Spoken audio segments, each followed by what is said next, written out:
tanto aguarda há tanto tempo, principalmente desse momento agora. Momento em que, recentemente, os dados apontam que há um acréscimo no índice de empobrecimento da população.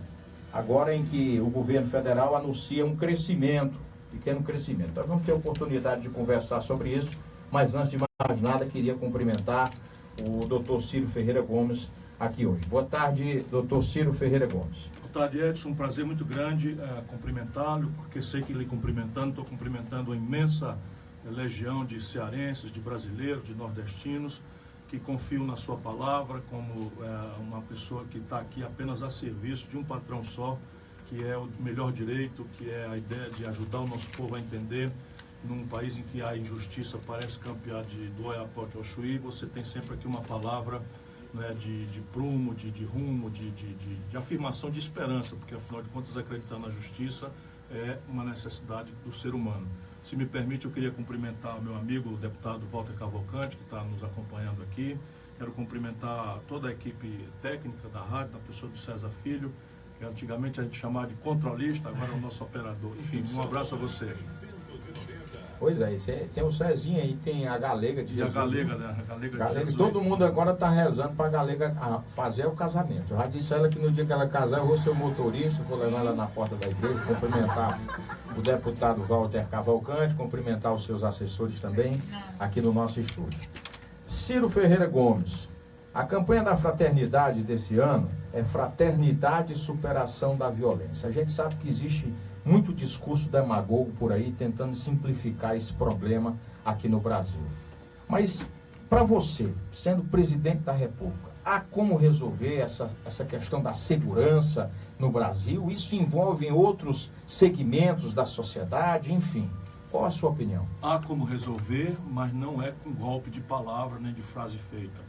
A Igreja Católica presta mais uma vez um extraordinário serviço à comunidade brasileira, porque hoje o espinho do medo praticamente está espetado no coração de toda a família brasileira. Não precisa mais ser uma cidade grande, já está pesteado de droga, pequena, média cidade.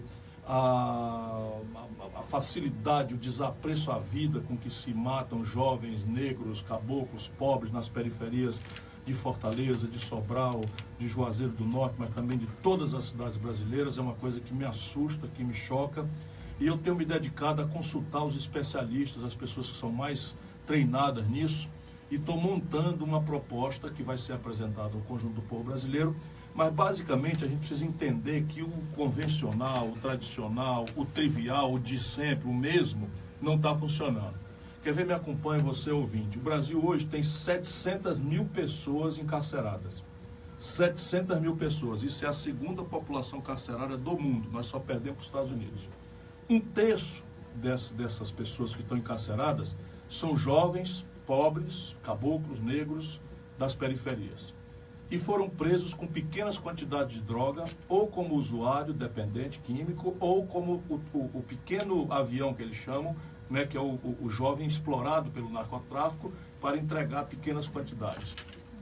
Isso quer dizer que o sistema tradicional está funcionando, ou seja, a polícia já prendeu, o Ministério Público já representou, o Judiciário já condenou e o sistema prisional já segregou. Agora, o que tem acontecido no Brasil ante uma absoluta incapacidade das autoridades nacionais e em muitos locais também de enfrentar esta sofisticada e perigosa novidade? O garoto que foi pego ali pela primeira vez, ele entra numa tarde, num presídio, no que ele pisa ali no portal do presídio, ele é obrigado a se filiar a uma facção criminosa dessas que se organizaram há 10, 15 anos em São Paulo, no Rio de Janeiro, e que estão instaladas hoje em todos os presídios do Brasil. E ou ele aceita se filiar, ou ele vai ser estuprado ou morto de forma bárbara naquela primeira noite. Resultado, um menino que podia ser recuperado, que podia ser reinserido na sociedade, que tem problemas de desagregação familiar, que tem problemas de falta de religiosidade, que tem problemas de falta de referência moral, que tem uma escola que não lhe retém, etc, etc. Esse menino passa a ser um perigosíssimo soldado desses dois fenômenos que são o narcotráfico e as facções criminosas. É preciso mudar a legislação, é preciso endurecer o enfrentamento do crime na cabeça dessas duas figuras penais, embora a sociedade o que mais tema seja o assalto, e de fato é muito constrangedor você estar né, com a sua mãe, com seu filho, com seu pai, com seu marido, e de repente alguém botar um revólver na sua cabeça para tomar o celular, isso é muito chocante. E a outra figura é o homicídio, né, em que nós aqui, por exemplo, em Fortaleza, não conhecíamos isso. E de um tempo para cá, simplesmente explodiu, porque é o mesmo tempo em que chegam e se sediam nos presídios do Ceará as facções criminosas. Nesse caso, a repressão é a única maneira de resolver o problema? Não, nós temos que fazer duas coisas. A cabeça tem que ser reprimida. Cortar uma, cortar duas, cortar três, cortar quatro, cortar cinco, naturalmente dentro da lei, mas as leis têm que ser mais severas, as leis têm que ser mais constrangedoras. Só para você ter uma ideia, o ouvinte que está nos ouvindo aqui, o governador Camilo Santana conseguiu que a Assembleia do Ceará proibisse a instalação de torre de celular perto dos presídios. No dia seguinte que essa lei passou na Assembleia, essas facções criminosas, desafiando a autoridade, o Estado de Direito, declararam um estado de guerra, queimaram 9 carros e ônibus em Fortaleza, atiraram em delegacias de polícia, para você ver o nível de audácia e de falta de medo, de falta de temor da autoridade. E uma semana e pouco depois, isso é que é o mais grave e constrangedor, o Supremo Tribunal Federal, cabeça da justiça no Brasil, revogou a lei. Ou seja, hoje os bandidos estão comandando o crime de dentro dos presídios com celular. E evidentemente que o Supremo não fez isso porque tem compromisso com o bandido. Fez porque as leis brasileiras são antigas. Elas não sabem o que é um celular, elas não sabem o que é um WhatsApp, porque são leis que foram feitas nas décadas de 50, 60, e nós precisamos renovar tudo isso. E aí a cabeça do crime tem que ser reprimida, duramente. Duramente, eu não tenho a menor dúvida de que nós temos que restaurar o medo nesses bandidos para que eles tenham um mínimo de compostura e de respeito à ordem social, que hoje está violentada completamente. Quem anda com medo e preso em casa e no pequeno comércio é o cidadão de bem trabalhador, e o banditismo mandando e desmandando, debochando das autoridades. Porém, esse exército de reserva não será enfrentado com violência, nem com repressão. Aqui nós precisamos dar oportunidade, não é brincadeira não, nós temos 12 milhões e 700 mil brasileiros desempregados. As famílias desagregadas, 70% delas chefiadas por mulher, que tem que sair de casa muito cedo para buscar uma coisa, para trabalhar, deixa o menino em casa, né, pequenininho, e esse menino toma notícia pela primeira vez de droga em casa, toma notícia pela primeira vez de arma em casa, né, e daí a pouco ele vai ser, enfim, assediado, porque o dinheiro que roda no tráfico é muito grande. Enquanto o salário mínimo paga mais porcamente, né, a vida difícil da maioria do nosso povo, o narcotráfico paga 200, 300, 400 reais de diária para o menino distribuir droga por aí. Evidentemente que o menino entra nessa ilusão, não sabe que daqui 1 ano, 2 no máximo vai morrer, né, e não tem apreço nenhum à vida. E nós precisamos tomar esse garoto do narcotráfico com uma escola que emancipe, com uma oportunidade de trabalho, restaurando a condição de desenvolvimento do país. E em qualquer circunstância nós precisamos fazer um esforço de reespiritualização da humanidade. Enquanto o materialismo consumista for a forma ilusória de busca de felicidade, nós vamos estar sempre em desvantagem com esse tipo de coisa. Recentemente o IBGE apontou que 20% dos brasileiros eles vivem abaixo da linha da pobreza, ou seja, hoje os maiores impactados diante da violência são jovens de baixa escolaridade e que certamente vivem aí num mundo de miserabilidade absoluta. Qual a sua opinião a respeito desses programas sociais que já existem no Brasil e qual a política que, caso o senhor seja eleito presidente, deseja implementar para reduzir essa desigualdade social? Essas políticas de distribuição de bolsas, etc., elas cumprem um papel de transição muito importante, porque nós nos reunimos aqui, provavelmente você já almoçou, eu já almocei, tivemos o privilégio de tomar um bom café da manhã, quando chegar mais tarde ter uma merenda, de noite podemos jantar, mas essa não é a realidade de milhões de lares no Brasil. Então é preciso que, mesmo que a gente não ache que isso seja a melhor política, e não é o que os sociólogos, os politicólogos chamam de política social compensatória, porque isso não bota nação nenhuma do mundo para frente. O que bota uma nação para frente é o estudo, é o trabalho decentemente remunerado, é a rede de proteção social que as famílias têm e que o mundo da produção também tem. E isso meio que está tudo em frangalho no Brasil. Então vamos respeitar essa transição, vamos garantir que não faltem as 3 refeições, pelo menos, na casa de todos os lares, mas o Brasil precisa entrar numa dinâmica de reter numa nova e atraente escola o adolescente, o jovem, e prepará-lo nessa escola para o trabalho, devolvendo ao país uma condição de desenvolvimento. É um conjunto de providências que passam desde uma reforma no sistema de impostos, que é muito injusto, até um sistema de infraestrutura que você tem coisas importantes. Por exemplo, aqui o projeto de transposição de São Francisco está quase pronto, falta 3% para terminar e parou a obra. A Transnordestina, que é uma ferrovia que permite a industrialização do interior, especialmente depois da siderúrgica começar a rodar, nós podemos levar a placa de aço para lá e trazer coisas, né, manufaturadas, etc., etc., que paga bons salários, que pode desconcentrar a renda no estado do Ceará e no interior do Nordeste. Tinha 5 mil homens trabalhando quando eu estava presidindo ela, quando aconteceu o impeachment da Dilma. Foi parada também. Então você tem um elemento de infraestrutura, tem 14 milhões de famílias morando em condição precária, em palafita, em casebre de madeirite, em casebre de papelão. E se você detonar um programa de construção civil pesado, como foi no passado recente, em parte o Minha Casa Minha Vida, você também emprega muita gente com dificuldade de qualificação sem precisar importar nenhum dos materiais. Então tem um conjunto de providências que eu estou estudando e que eu vou propor como saída para esse momento brasileiro. Maravilha. A gente sabe que a Constituição Federal brasileira, essa mais recente, a de 1988, ela consagra os direitos individuais e coletivos baseando-se em 3 elementos, né? A questão da segurança, que foi essa que a gente falou agora há pouco, a questão do envolvimento e da descentralização de riqueza, a questão da saúde. O Conselho Regional de Medicina apontou que cerca de 900 mil pessoas estão aguardando hoje por algum tipo de cirurgia no SUS. Ou seja, há um certo caos na questão da saúde pública, e principalmente para os mais necessitados, aqueles que mais precisam. Tem jeito a saúde no Brasil? Qual seria a solução? Tem jeito, claramente. Embora o Brasil tenha tomado um caminho, que é um caminho mais difícil, mais arriscado, mas é um caminho muito generoso. Nenhum país do mundo que eu conheço parte importante do mundo, afirma na sua própria Constituição o direito à saúde universal em qualquer nível de complexidade e sem nenhuma condição para todos os seus nacionais. Isso não existe em nenhum lugar do mundo. Por exemplo, nos Estados Unidos, a saúde é um flagelo, porque não existe praticamente saúde pública. Já no Canadá, você tem uma saúde pública parecida com a do Brasil, mas tem condicionalidades, tem uma série de questões. Na Europa, você tem uma saúde pública, mas também o acesso não é propriamente universal, tem condições, etc., etc. Como o Brasil anunciou na Constituição que todo mundo tem direito universal, sem qualquer tipo de condição, a qualquer tipo de procedimento, em qualquer nível de complexidade, nós nunca trouxemos o sistema verdadeiramente para ser a resposta correta para isso. E aí você tem alguns problemas. Esse que você elencou é o que se chama cirurgia eletiva. Então a cirurgia eletiva, ela é aquela que o cidadão precisa fazer a operação, mas não está, vamos dizer, num regime de urgência. Então ele pode esperar um dia, outro ou outro.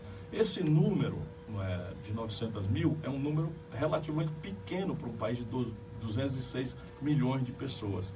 Agora, evidentemente, se você tem um pai numa situação dessa, uma mãe, você não vai achar esse número pequeno. Eu estou tentando só examinar o assunto. E hoje o que é que a gente pode fazer? Eu fiz quando fui secretário de saúde aqui do Ceará, sob a liderança do governador Cid Gomes. A rede pública, não dando vencimento, você tem que expandi-la. Então nós criamos o Hospital Regional do Cariri, que está fazendo, né, todos os procedimentos da região inteira, o Hospital Regional da Zona Norte, que está em Sobral, o Hospital Regional do Quixeramobim. Então são 3 gigantescos hospitais que descomprimiram a demanda por cirurgia, especialmente da região metropolitana de Fortaleza. Aqui nós duplicamos o IJF, duplicamos a HGF, duplicamos o César Carlos, duplicamos o SEIBM e, enfim, praticamente todos, mas ainda assim nós compramos vaga, no Fernando Stavra compramos vaga, no Curadas compramos vaga, para descentralizar isso, e fizemos um grande rush, vamos dizer assim, um grande mutirão de cirurgia. Isso diminuiu, mas não resolveu ainda. E isso, mal comparado, é o que você tem que fazer no Brasil. Você tem hoje imensas quantidades de leitos ociosos na rede conveniada. Por quê? Porque desde 2003 o governo não atualiza o valor que paga pelos procedimentos. Então a Santa Casa de Fortaleza, por exemplo, que é dirigida por esse homem extraordinário, que é um verdadeiro abnegado, um homem, enfim, qualquer elogio é pouco para ele, Dr. Luiz Marques, ele vive ali fazendo das tripas coração. Mas a Santa Casa tem leito ocioso. Se você, botasse mais dinheiro, pagasse devidamente, você podia limpar essas coisas. E assim no Brasil todo tem vagas ociosas em hospitais conveniados. Aqui, por exemplo, o Hospital Batista fazia neurocirurgia. E parou de fazer, porque não pagam mais.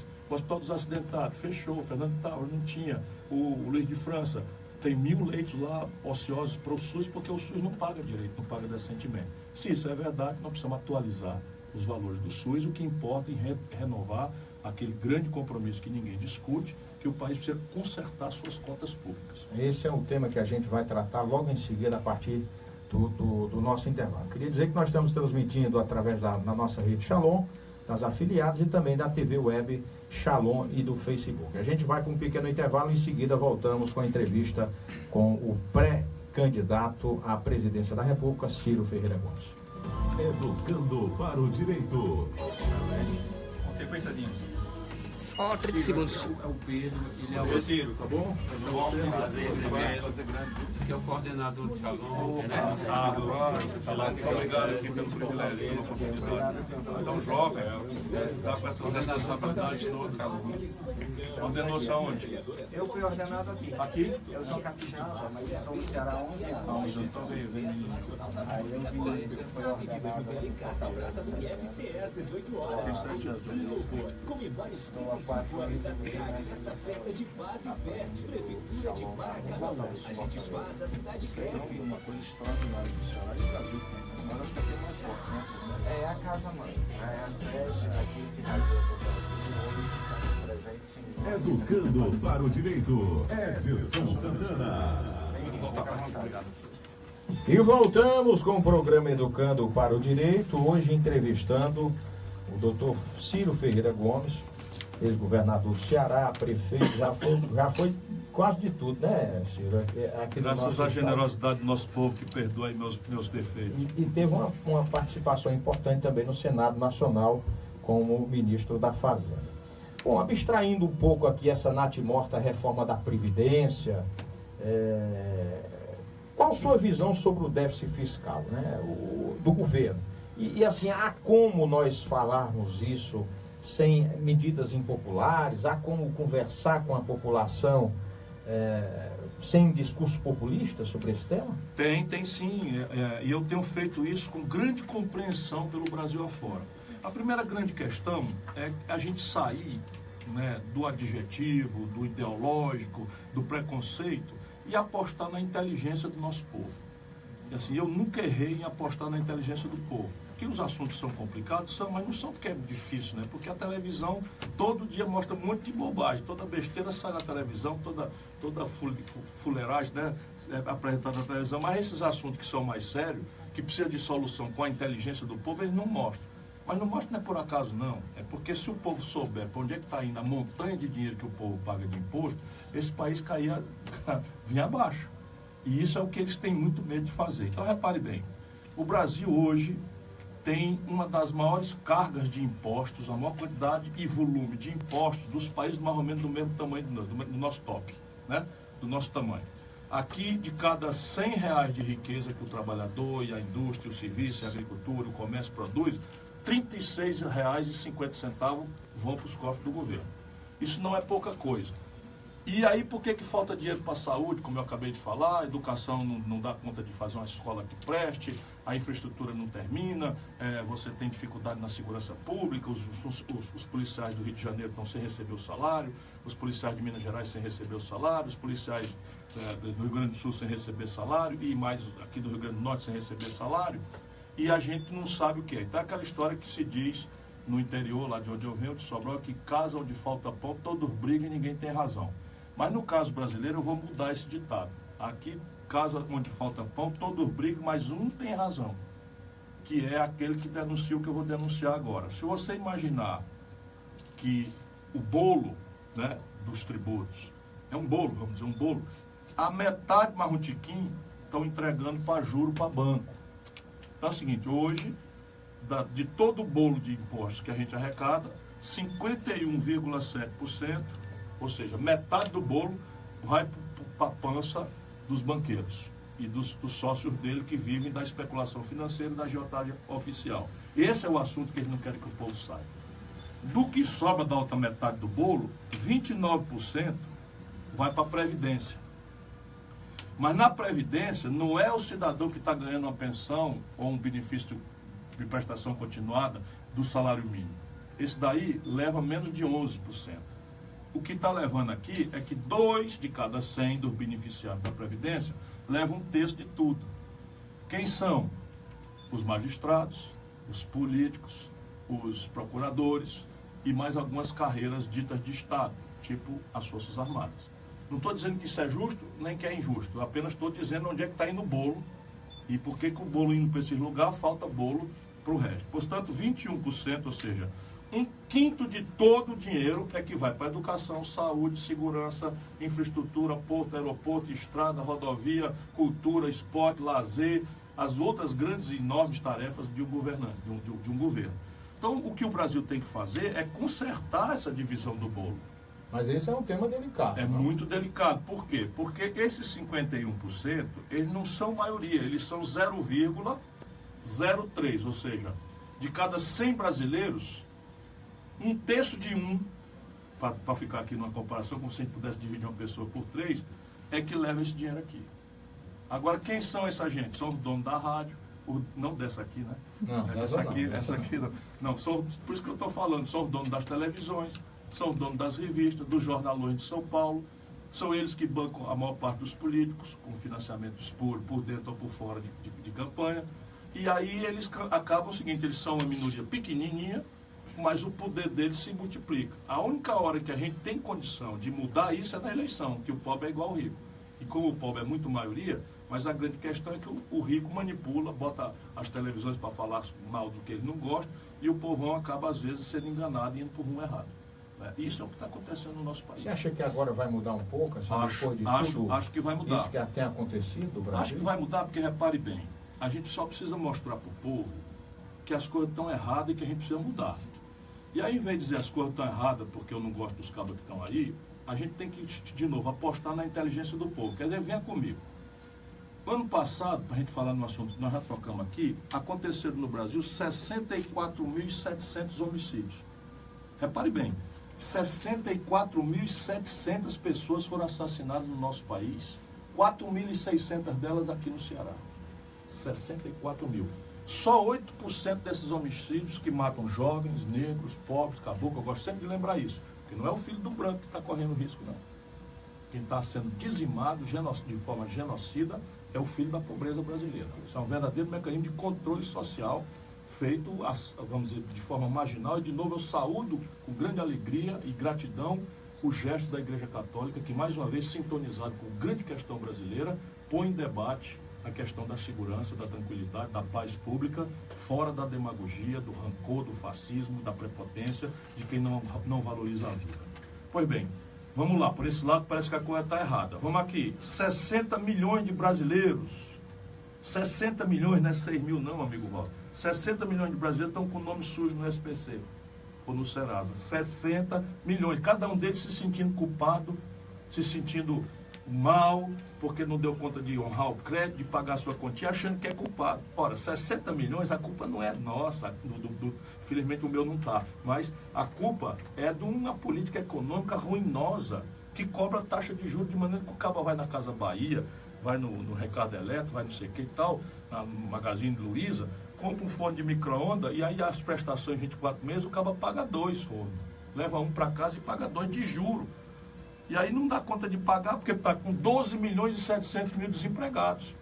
Pela primeira vez na história do Brasil, passou a quantidade de trabalhadores na informalidade da quantidade de trabalhador que tem carteira assinada, portanto, proteção, né, da Previdência no futuro e tal. 34 milhões e 800 mil brasileiros estão na informalidade, correndo do rapa, sofrendo, mas também, se a gente imaginar, também não pode deixar avulso desse jeito. O governo federal anunciou agora, antes de ontem, que houve aí um pequeno crescimento na economia e, consequentemente, a geração ali de uma pequena geração de emprego. Por que eles têm coragem de falar uma coisa dessa? Vendo a situação, estou dizendo, não é verdade, não é mentira. 60 milhões estão no Serasa, 12 milhões e 700 estão desempregados, 34 milhões e 800 estão na informalidade, para dizer aqui alguns números da economia, olhando para o interesse, que é emprego, salário, renda e aposento.